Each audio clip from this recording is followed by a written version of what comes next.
Newton-Raphson method. What is Newton-Raphson method? Let me show you some features of Newton-Raphson method.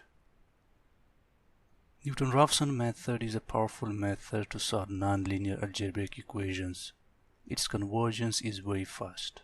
Newton-Raphson method is used to solve a nonlinear algebraic equation, and one of the best features of this method is that it converges very fastly. This is the best part in Newton-Raphson method.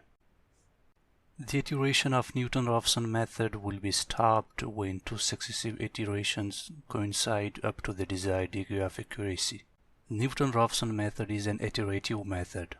What is iteration method? In iteration method, we repeat the process again and again until we touch the target. Let me elaborate it in other words. Suppose that my initial value is 3, and after first iteration process, I got the approximate value 3.5. Then I repeat the same process. After second iteration, I got 3.56. And then I did a third iteration. After third iteration, I got the approximate value 3.57. Then I take the fourth iteration process. After fourth iteration, I got the approximate value 3.57.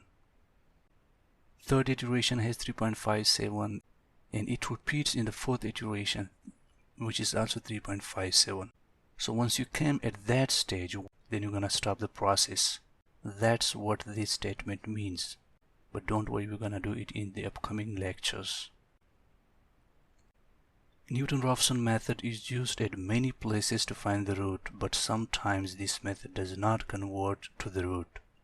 At many stages, we use Newton-Raphson method to find the root. But it is not necessary for the Newton-Raphson method to work all the time. Sometimes you may not be able to find the roots using Newton-Raphson method. So you're going to find the alternate for that. Newton-Raphson method is used for any system. It doesn't matter how big the system is. But the problem is that it needs large memory to operate. No matter how big the system is, still Newton-Raphson method can be used. But the main issue is that it needs such a large memory to operate, which is not possible all the time to manage. This is the drawback of Newton-Raphson method. Newton-Raphson method may not work all the time if the derivation of the given function is complicated enough to solve. Then it leads to a tough situation using this method. Another method has to be used at this stage. Well, it is not guaranteed that Newton-Raphson method will work all the time. Sometimes the functions are way complicated to solve, so it's gonna give you a tough time to use this method. So you have to find the alternate method for that solution.